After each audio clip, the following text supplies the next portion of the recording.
لا حول ولا قوة إلا بالله العلي العظيم. حسبنا الله ونعم الوكيل، نعم المولى ونعم النصير. أعوذ بالله السميع العليم من الشيطان اللعين الرجيم. بسم الله الرحمن الرحيم. الحمد لله الذي لم يتخذ صاحبة ولا ولدا ولم يكن له شريك في الملك ولم يكن له ولي من الذل وكبره تكبيرا.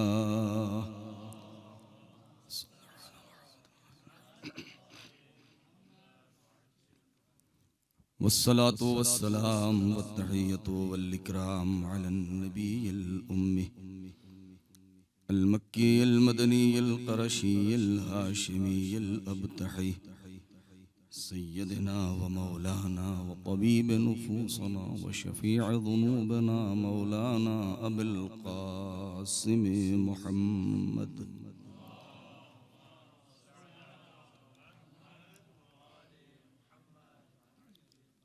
وعلى أهل بيته الطيبين الطاهرين المعصومين المظلومين الذين أذهب الله عنهم الرجس وطهرهم تطهيرا.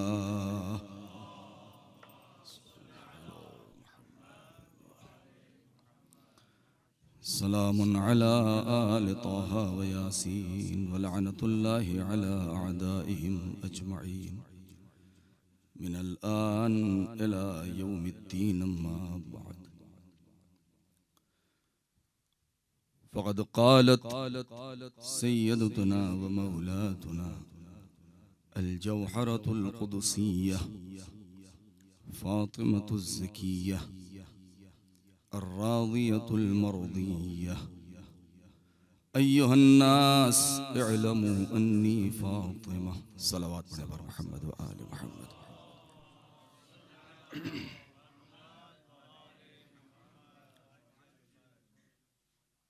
علماء کرام اور طلاب عزیز، وہ جوہر قدسیہ، وہ حورائے انسیہ، وہ فاطمۃ الزکیہ، وہ راضیہ، وہ مرضیہ، وہ مظہر جمال و کمال کبریا، وہ دردانِ یگانۂ خزانۂ قدرت، وہ جس کے خرام ناز جادہ کن کے اوپر نقش ہوں. ایسے عالم میں، ایسے ماحول میں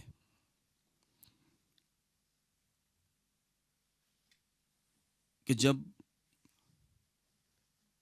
خلاف توقع صدیقہ طاہرہ سلام اللہ علیہ کا وہ حق چھینا گیا، تو یہ بی بی اپنے حق کے مطالبے کے لیے اور دفاع ولایت میں اٹھ کھڑی ہوئیں اور انہوں نے اپنے کو قربان کر دیا.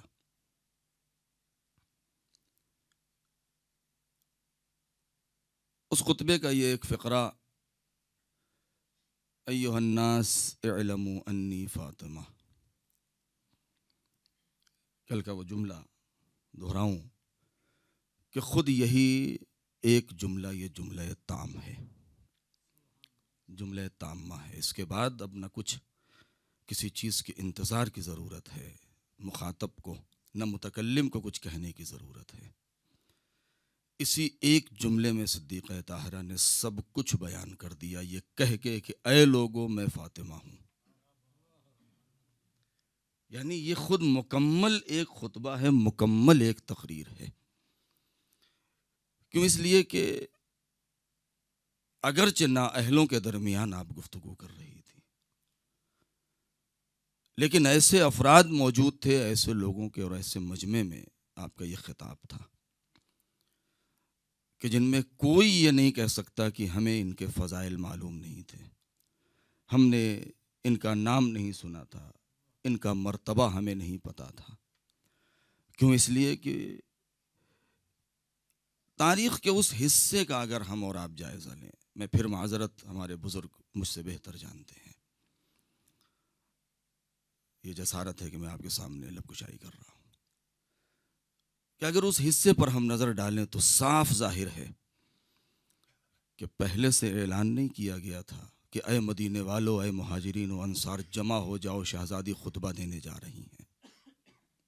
توجہ چاہتا ہوں، پہلے سے کہیں کوئی اعلان نہیں کیا گیا تھا، بلکہ جب شہزادی کو اس بات کی خبر ملی ہے، شارحین نے اس کے اوپر جو لکھا ہے اور اس کا جو مقدمہ بیان کیا گیا ہے کہ شہزادی غیظ و غضب کے عالم میں،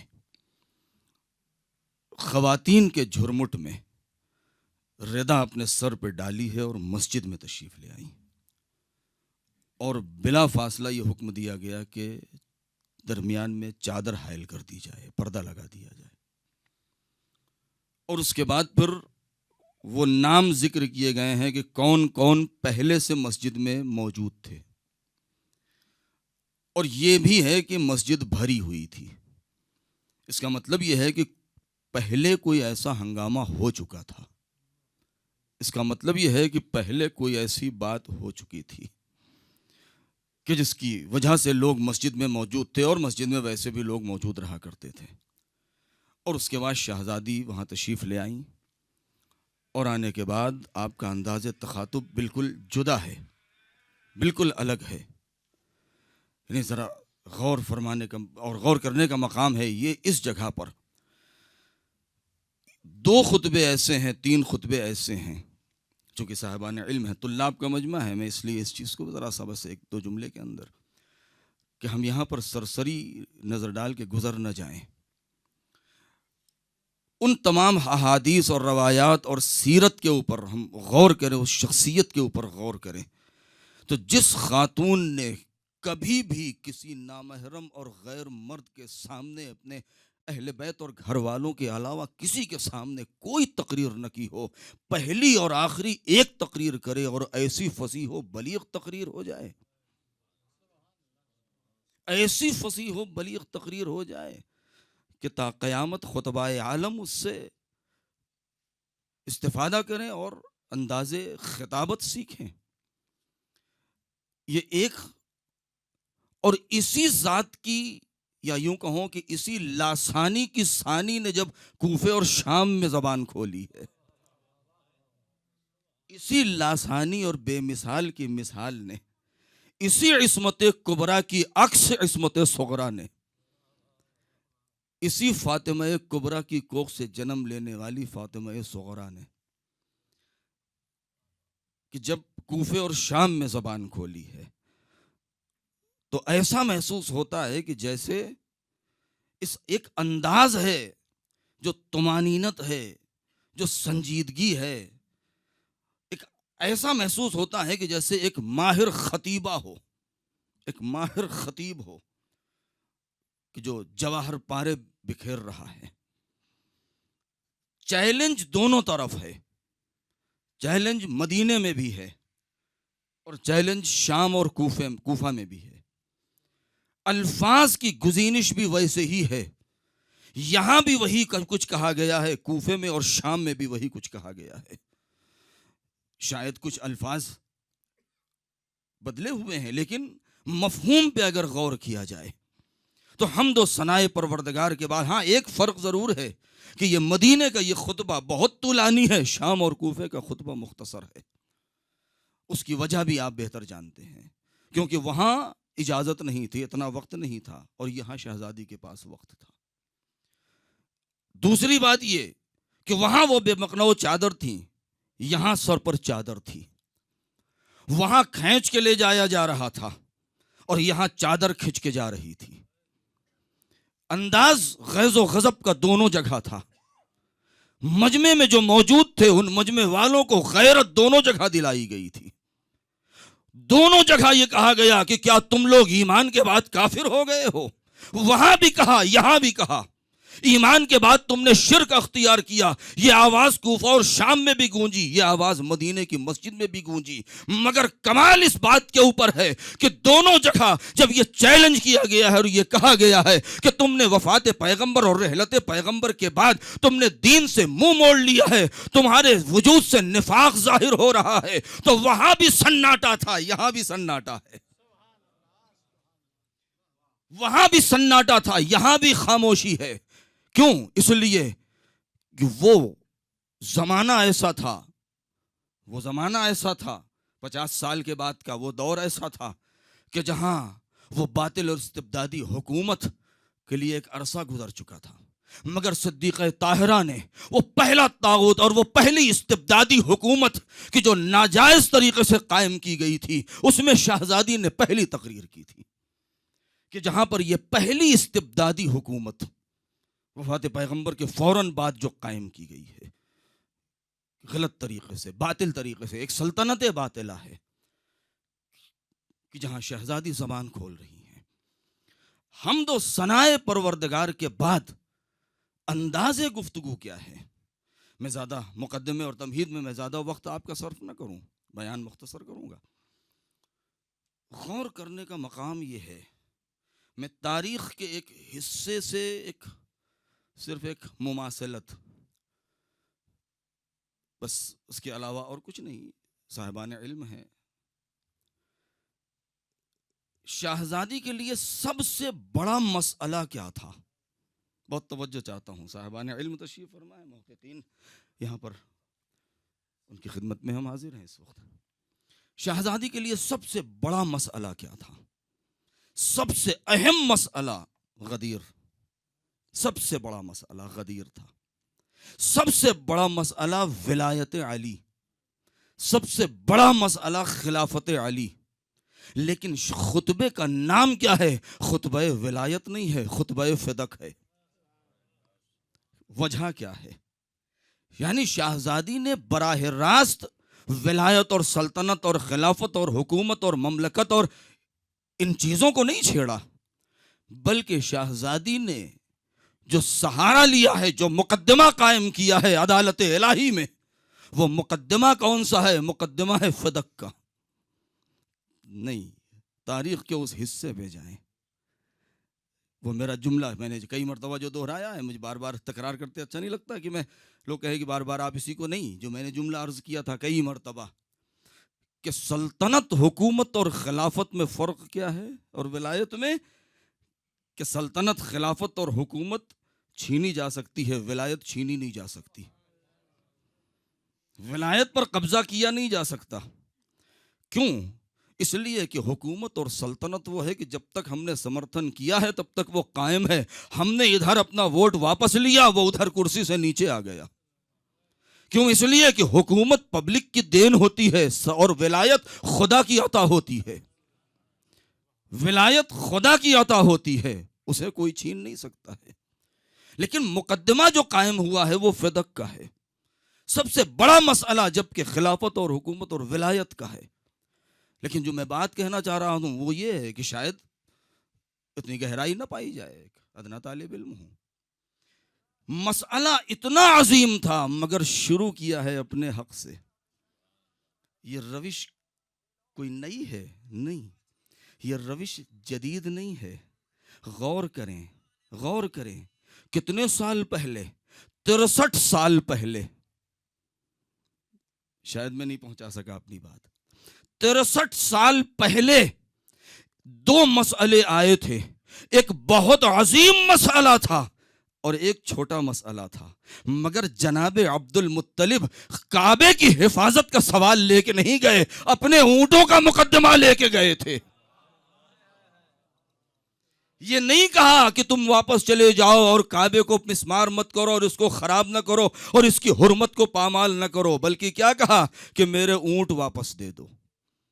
غور فرمائیں، یعنی شہزادی کی دوربینی دیکھیں، شہزادی کی دوربینی پر غور کریں کہ یہاں پر آپ نے آ کے، ہاں ٹھیک ہے میں انکار نہیں کر رہا ہوں، ولایت کا دفاع کیا ہے. مہاجرین و انصار کے دروازے دروازے گئی ہیں شب کی تاریکی میں. ابو الحسن کے ساتھ میں مرکب کے اوپر سوار کر کے مولا علی مہار کو پکڑ کر کے لے کے گئے ہیں اور ایک ایک کا دروازہ کھٹکھٹایا ہے اور پوچھا ہے اور کیا سوال کیا ہے کہ کیا تم غدیر میں تھے؟ کیا تم غدیر کو بھول گئے؟ کیا تم نے اعلان ولایت کو فراموش کر دیا ہے؟ تم کیوں خاموش بیٹھے ہو؟ کیا تم نے جو ہے وہ نامردی کا لباس پہن لیا ہے؟ کیا تم حجل عروسی میں بیٹھی ہوئی ہے؟ یہ میرے الفاظ ہیں، اس کے مفہومی اعتبار سے میں کہہ رہا ہوں. لیکن کیا تم فراموش کر گئے ہو؟ کیا تم ڈر رہے ہو؟ تم ہمارا دفاع کیوں نہیں کر رہے ہو؟ اور اس کے بعد جو جوابات ہیں مہاجرین و انصار کے وہ آپ کے پیش نظر ہیں. یعنی شہزادی نے اپنے اس مختصر سے اس حصے کے لیے، آپ مطالعہ کریں ہم اور آپ، اگر جو بڑے بڑے مؤرخین ہیں اور بڑے بڑے صاحبان تعلیف ہیں، تیسری ہجری چوتھی ہجری صدی ہجری کے، دوسری تیسری چوتھی صدی ہجری کے جو قدیمی کتابیں ہیں، کہ اس میں یہی کہا گیا کہ صدیق طاہر، دیکھیں مسئلہ میراث کا ہے ہی نہیں. میں آج ہی مطالعہ کر رہا تھا، خود ابن قتیبہ دینوری وغیرہ نے یا دیگر لوگوں نے، خود علامہ مجلسی رحمۃ اللہ علیہ نے اپنی کتاب میں یا دیگر اخبار الطوال میں یا اور بہت ساری کتابیں، خود ینابیع المعدت میں یا خود امام مالک نے یا دیگر اور لوگوں نے اس چیز کا تذکرہ کیا ہے کہ یہاں پر اصلاً بحث یہ ہے کہ اصلاً یہاں پر مسئلہ میراث کا تھا ہی نہیں. کیوں؟ میراث کا مسئلہ اس وقت ہوتا کہ جب نبی بغیر کچھ کہے چھوڑ کے چلے گئے ہوتے اور ایک وارث نے دعویٰ کیا ہوتا. مسئلہ یہاں پر یہ ہے کہ میراث کا مسئلہ نہیں تھا، بلکہ نبی نے اپنی حیات میں فدق جناب صدیقہ طاہرہ اپنی بیٹی فاطمہ کی ملکیت بنا کے گئے تھے.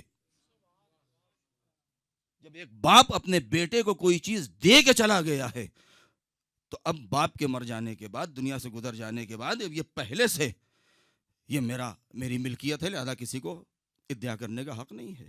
ہاں، اگر کوئی فیصلہ نہ ہوتا اور وارث دنیا سے چلا گیا، مورث اگر دنیا سے گزر گیا تو وہاں پر وارثین کے درمیان اختلاف ہو سکتا ہے. لہذا وہ لوگ کہتے ہیں کہ نہیں، اصلاً یہ بحث نہیں ہے.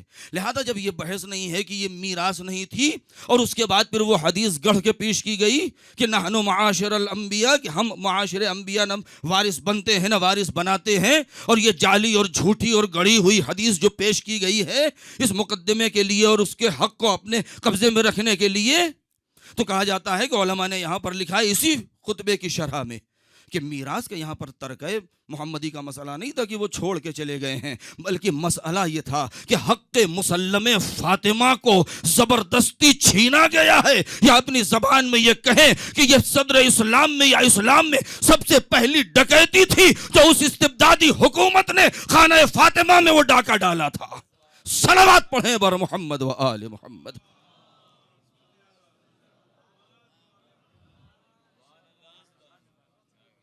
اس لیے کہ وہ چھینا گیا ہے، لوٹا گیا ہے.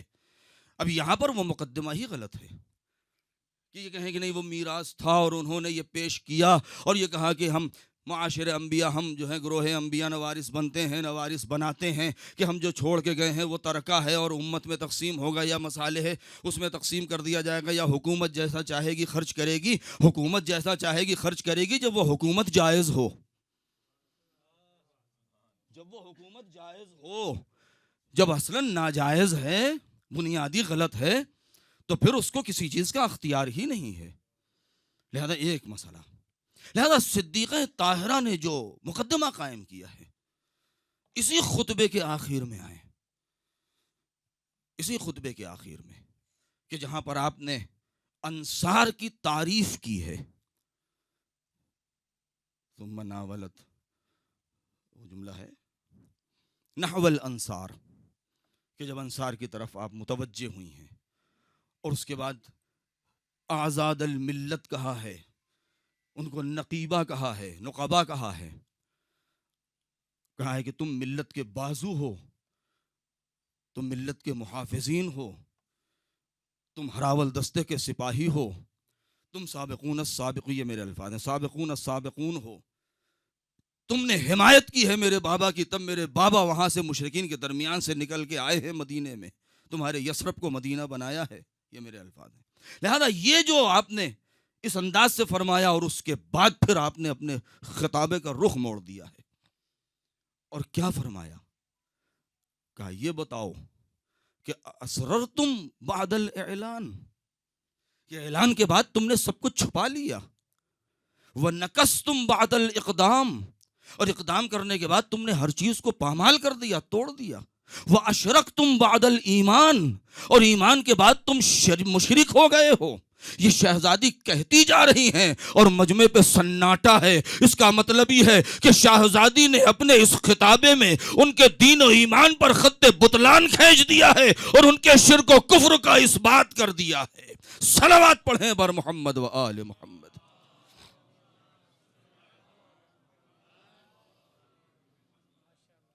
بھئی ایک 18 سال کی ایک جوان، ایک خاتون خطابت کر رہی ہے، تقریر کر رہی ہے، اور ایک سے ایک بوڑھے وہاں بیٹھے ہوئے ہیں، اتنے طویل خطبہ، سوال کیا ہے کئی مرتبہ، یہ بتاؤ کہ کیا تم نے قرآن کو نہیں، کیا تم قرآن کے عموم و خصوص کے بارے میں زیادہ جانتے ہو یا میرے ابن عم زیادہ جانتے ہیں؟ تمہیں قرآن کا علم زیادہ ہے یا علی کو زیادہ ہے؟ تم نے زیادہ حفاظت کی ہے دین کی اور اس ملت کی یا میرے ابن عم نے کیا ہے؟ پھر اس کے بعد یہ بتاؤ جان بوجھ کے واقعاً تم جاہل ہو یا جان بوجھ کے تم نے کتاب خدا کو پسے پش ڈال دیا ہے؟ سوال پر سوال کرتی جا رہی ہیں اور مجمع کے اوپر سناٹا ہے۔ تو یہ خاموشی کیوں ہے؟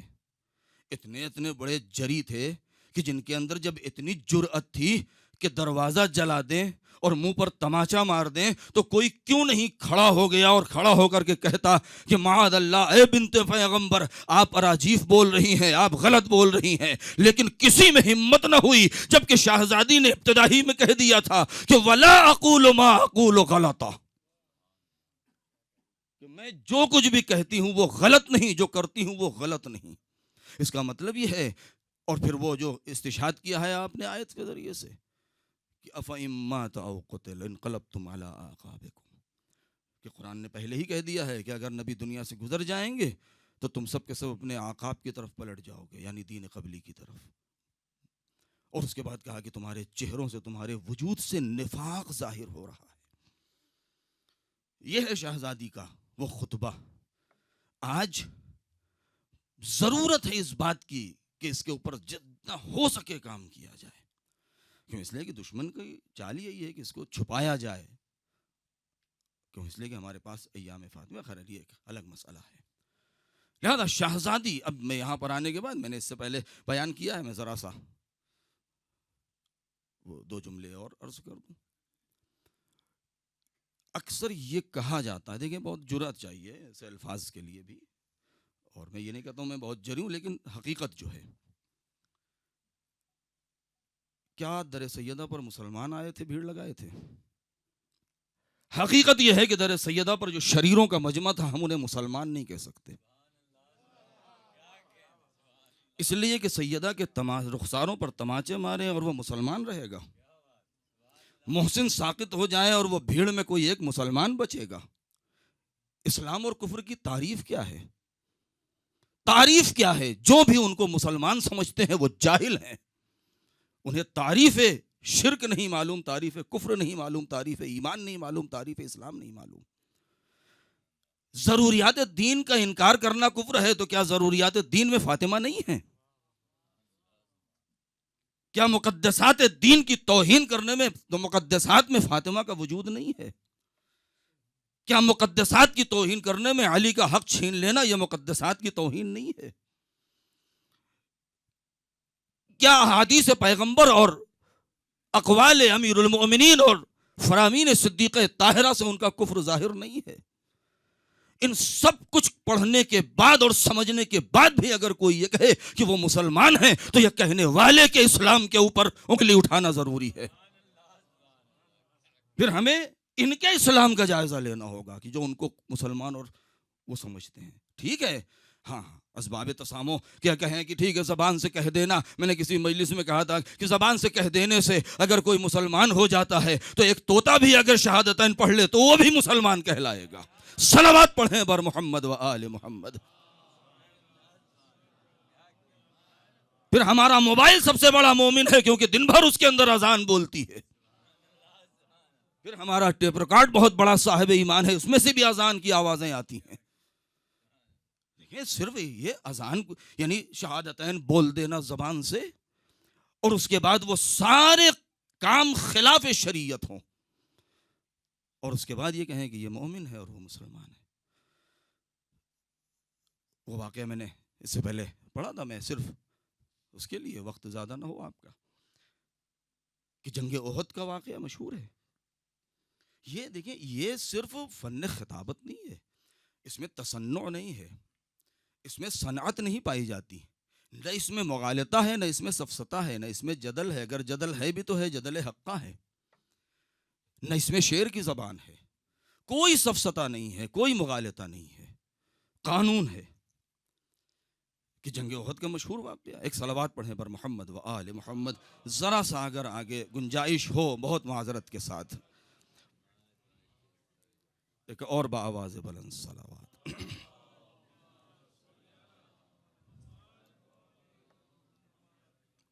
کہ جنگ احد میں قانون آپ جانتے ہیں, ہم نے تو ہمیشہ بچپنے سے ہم نے اور آپ نے پڑھا ہے, جب سے ہم نے حوضے میں قدم رکھا اور اصول کی پہلی کتاب پڑھا معالم وغیرہ یا جو بھی, تو اس میں حلقہ اولا پڑھیں, حلقہ ثانیہ پڑھیں, حلقہ ثالثہ یا جو بھی اصول مظفر یا رسائل تک کیا ہے اس میں کہ حجت, روایت, سنت.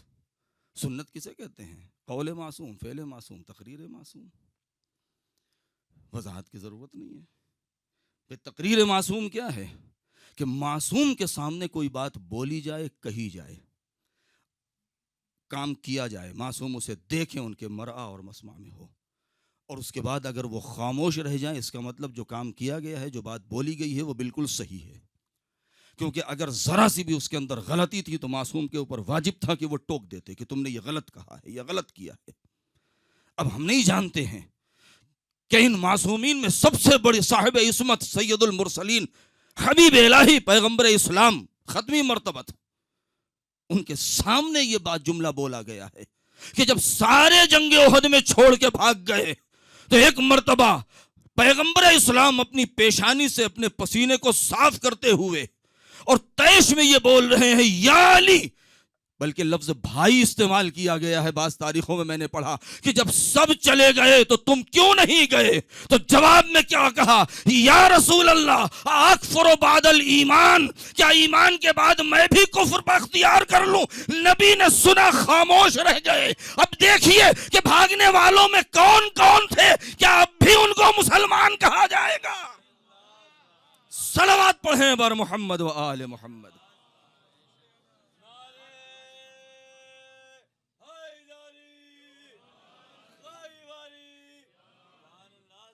کیا آپ بھی کہیں گے؟ ممکن نہیں ہے. ایک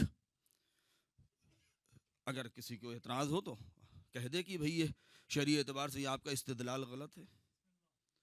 اگر یہ بات غلط ہے تو کوئی صاحب بولیں کہ بھئی یہ استدلال غلط ہے. یہ ایک. آئیے بہت بعد میں صدیقہ طاہرہ. صدیقہ طاہرہ دو اقدام ہے, ایک عملی اور ایک قولی. عملی کیا ہے؟ مستند جو چیزیں ہیں کہ جب زبردستی ضد کیا لوگوں نے کہ یا علی, اس خطبے کے بعد, یا علی ہم بہت شرمندہ ہیں, ہمیں معذرت چاہیے, ہم مانگنی ہے, معافی مانگنی ہے. بنت رسول سے کہیے ہمیں اجازت دے دیں. منع کر دیا کہ نہیں, ہم نہیں ملنا چاہتے ہیں.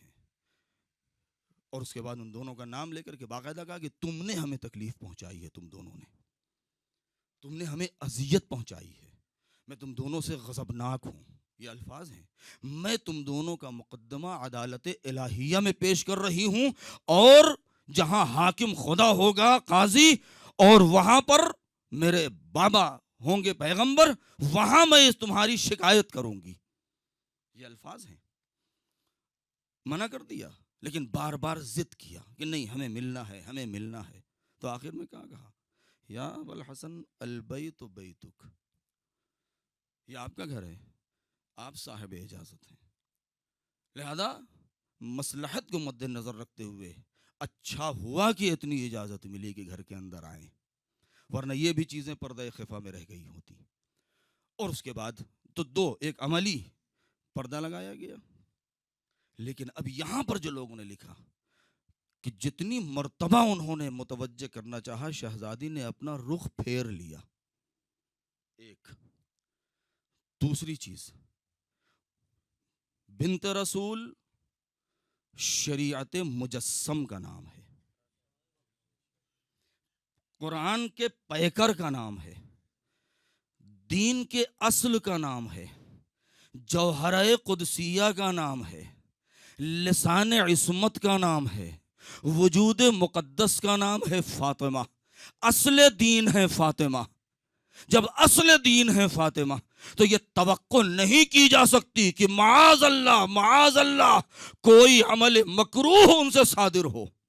ممکن نہیں ہے. اصلاً اگر محال عقلی کوئی چیز ہے وہ تو وہ یہی چیزیں ہیں کہ آل محمد سے کوئی غلط چیز صادر ہو جائے فلسفے میں، ورنہ محال عقلی دنیا میں کہتے ہیں کہ نہیں ہے کچھ بھی، اجتماعی نقیضین وغیرہ کے علاوہ بعض کہتے ہیں کہ نہیں، ممکن نہیں ہے کہ ان سے کوئی چیز صادر ہو جائے غلط. لیکن اس کے بعد آئے دین دیکھیں، غور کریں کہ سلام کرنا مستحب ہے، سلام کا جواب دینا واجب ہے. مگر سب لوگوں نے اس چیز کو لکھا ہے، سب نے اس چیز کو لکھا ہے کہ ان لوگوں نے سلام کیا ہے مگر شہزادی نے جواب نہیں دیا ہے. تو ایک مسلمان کے جواب واجب ہے، اس کا مطلب یہ ہے کہ شہزادی نے جواب نہ دے کر کے اور خطبے میں کہہ کر کے اور جنگ احد میں یہ تمام دلائل اس بات کے اوپر دلالت کرتی ہیں کہ اگر یہ صاحب اسلام و ایمان ہوتے تو شہزادی جواب سلام ضرور دیتی. صلوات پڑھیں بر محمد و آل محمد. جواب سلام نہیں دیا. کوئی کسی نے، معصوم نے بھی یہ نہیں بات میں کہا کہ نہیں آپ نے مخفی طریقے سے جواب دے دیا ہے. یہ استدلال بھی اگر غلط ہے تو آپ بولیں، میں اپنی اصلاح کرنا چاہتا ہوں. اگر میں غلط ہوں تو میں قبول کرتا ہوں کہ ہاں بھائی غلط ہے استدلال میرا.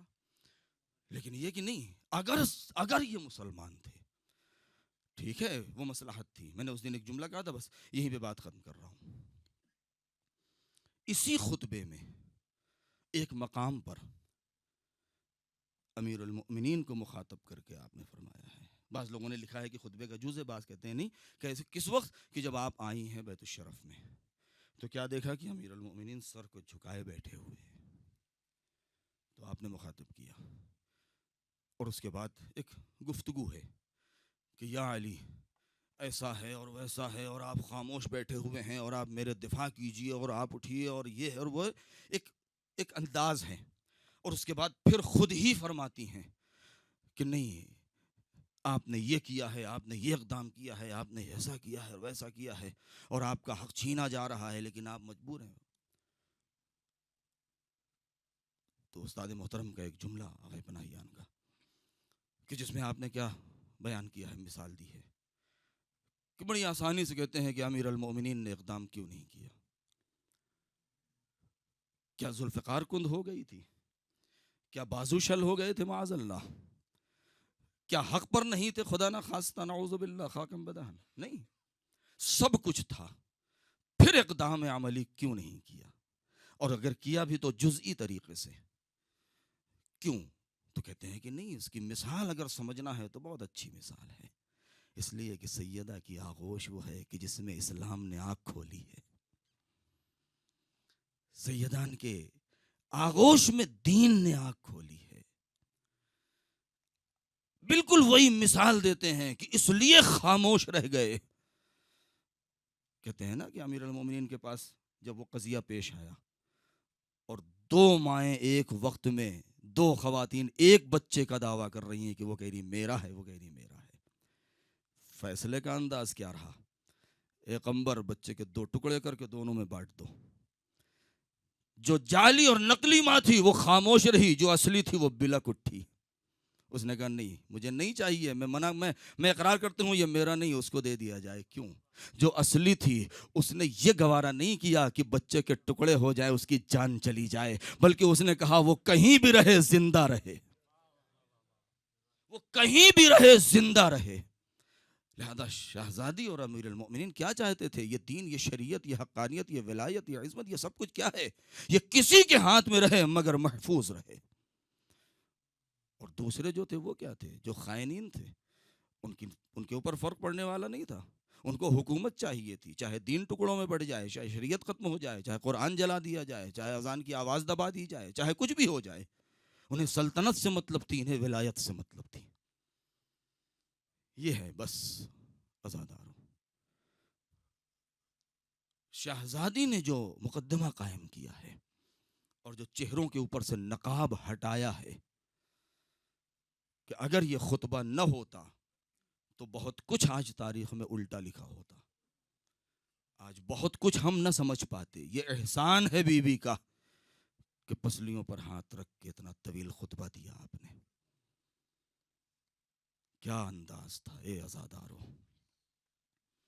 عجیب ہے، عجیب ہے۔ میں دو تین جملے اس حوالے سے کہ شہزادی کے اوپر جو مصائب پڑے ہیں، اگر زمین و آسمان پر پڑتے، آپ نے خود فرمایا کہ اگر دن کے اجالے پہ پڑتے تو شب تار میں بدل جاتے، اس لیے کہ یہ ذات اسارۂ کائنات کا نام ہے، جوہرِ ہستی ہے، جوہرِ وجود ہے۔ فاطمہ پر مصیبت یعنی چاند ستاروں کے اوپر، فاطمہ پر مصیبت یعنی رسول پر، یعنی رسول کو ناراض کرنا، رسول کو ناراض کرنا یعنی خدا کو ناراض کرنا۔ وہ ہاتھ شل کیوں نہ ہوئے؟ یہی تو وجہ ہے نا، دو لوگوں کا نام ملتا ہے، ایک قنفذ کا، ایک مغیرہ کا۔ امام حسن کی نظر پڑتی تھی تو چہرے پر سے نظر ہٹا لیتے تھے، خدایا مغیرہ کا ہاتھ ٹوٹ جائے۔ یہ بھی لکھا ہے، خود علامہ مجلسی نے اس کو ذکر کیا ہے، یا میں بھی نام لے رہا ابن قتیبہ دینوری، یا امام مالک نے جب بیان کیا تھا تو، کہ مغیرہ نے جب غلاف شمشیر سے حملہ کیا ہے تو سیدہ کا ہاتھ دامن علی سے چھوٹ گیا ہے۔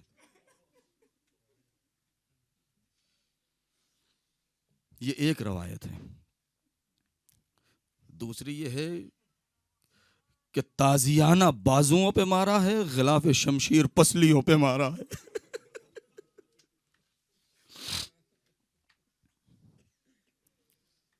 عجیب ہے، یعنی خود روایت میں باقاعدہ ہے کہ تاریخ نے کہ حتی اسقطت محسن، یعنی یہاں تک کہ وہ ضرب لگنا تھی کہ محسن شہید ہو گئے۔ یہ ایک، اور دوسری کہ نہیں، سیدہ در و دیوار کے درمیان آئیں، میخ در نے وہ ظلم کیا کہ محسن ساقط ہو گئے۔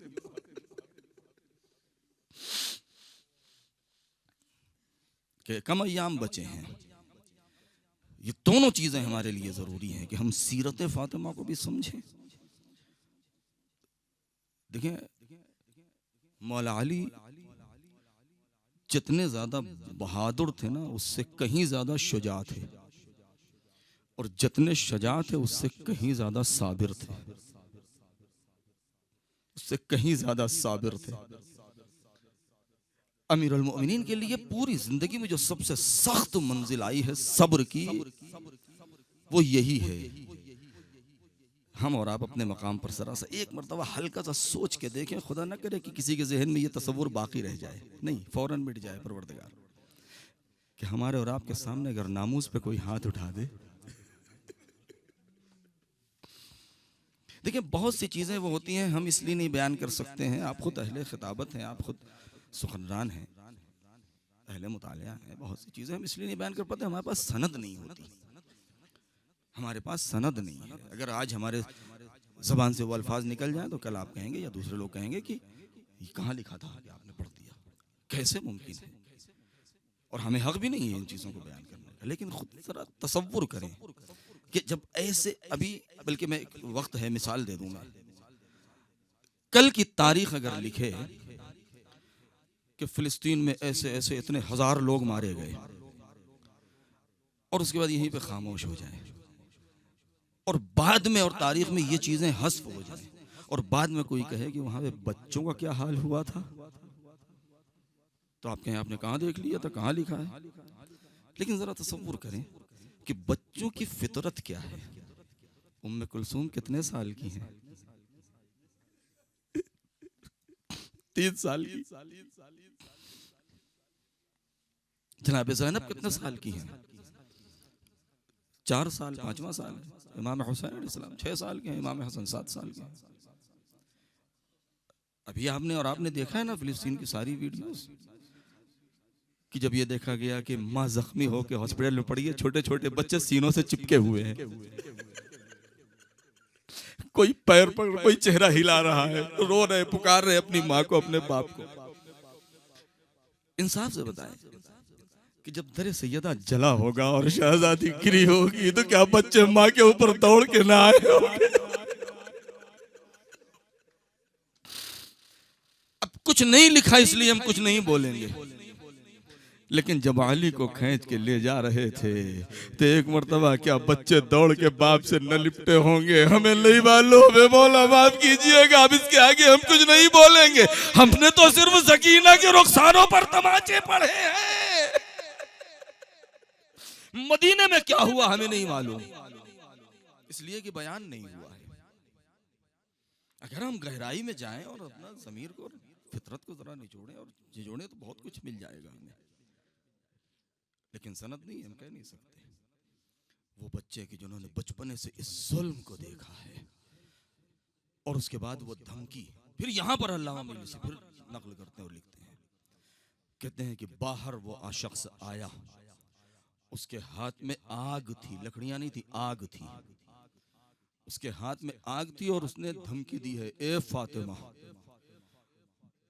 اب یہاں پر دیکھیں میں جو الفاظ آپ کے سامنے رکھنا چاہتا ہوں، یہ نہیں کہ علی کو گھر سے نکالو، یہ بھی ہے، لکھا ہے، لوگوں نے پڑھا ہے، لیکن جو میں بتانا چاہ رہا ہوں، کہاں اہل بیت، گھر کے لوگ ابھی بیعت کریں ورنہ گھر جلا دیا جائے گا۔ پھر وہ کہتے ہیں کہ اس دھمکی اور اس تہدید کے بعد اس شخص نے یہ اقدام عملی کر دیا کہ ادھر شہزادی نے مزاحمت کی ہے، مقاومت کی ہے اور جواب دیا ہے، اور ادھر ایک مرتبہ مدینے کی فضا میں اٹھتا ہوا دھواں دکھائی دیا۔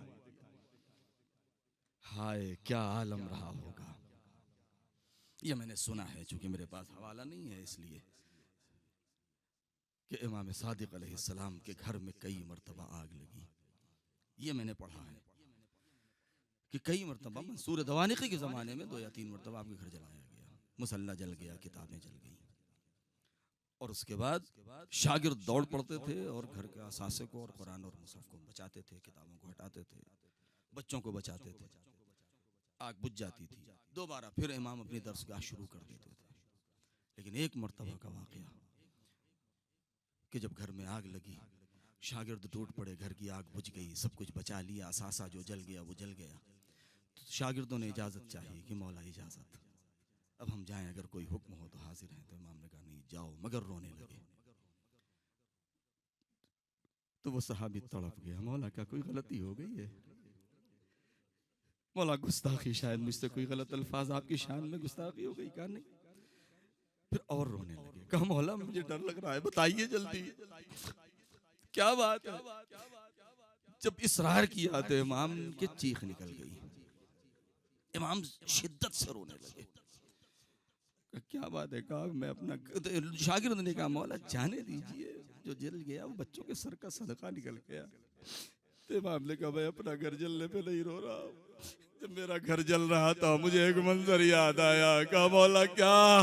کہا جب میرا گھر جل رہا تھا تو کچھ بچوں کو میں نے بچایا، کچھ کو ان کی ماں نے بچایا۔ مجھے یاد آیا کہ ہائے جب میری جدہ کا گھر جل رہا ہوگا، ارے بچے باپ کی طرف گئے تو باپ کے گلے میری اس ماں نے ظلم ہے، ماں کی طرف گئے تو مادر و دیوار کے درمیان ہے، ارے بچوں کو بچایا کس نے ہوگا؟ جزاکم ربکم۔ یہ واقعہ، حادثہ، اس کو جو کہیں، کتنا دردناک ہے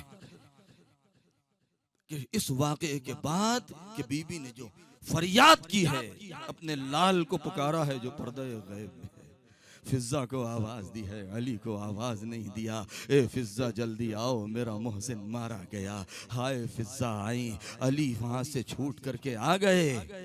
یعنی شہزادی نے وہ اقدام کیا ہے کہ جب آپ نے یہ کہا کہ خلو ابو الحسن، علی کو چھوڑ دو ورنہ سر کے بال کھول دوں گی، چادر ہٹا دوں گی۔ سلمان کا بیان ہے کہ مسجد نبی کی دیواروں کی بلندی زیادہ ہونے لگی، یہاں تک کہ جب دست بد دعا کے لیے ہاتھ اٹھایا ہے تو کہا ہے کہ اے سلمان جلدی جاؤ بنت رسول سے کہو کہ بد دعا نہ کریں، یہ وقت امتحان ہے۔ یہی تو وجہ ہے کہ زیارت میں السلام علیک یا ممتحنہ، ہاں وہ ممتحنہ، ہائے وہ ہم سلام ہو ہمارا اس ممتحنہ کے اوپر کہ جس نے اتنا بڑا امتحان دیا ہے کہ اپنا درد بھول گئی۔ اور علی کی حفاظت میں کہوں گا اے بی بی آپ کوچے تک گئی، علی کو بچا لے آئی، مگر یہ آپ کی بیٹی ہوگی کہ جو ایک مرتبہ اس بلندی پر کھڑی ہو کر کے نانا کو فریاد کر کے پکار رہی ہوگی، اے نانا، ارے آپ کی میت پر آسمان کے فرشتوں نے نماز پڑھی، یہ آپ کا حسین۔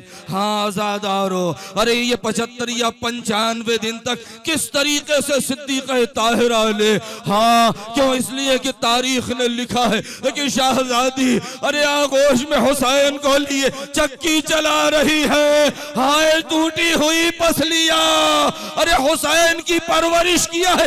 یہی تو وجہ ہے کہ جب ایک مرتبہ حسین پشت ذوالجناح سے گرے، شہزادی نے آغوش پھیلا دی، بولیا بولیا، ارے تیری ماں آغوش پھیلائے کھڑی ہے۔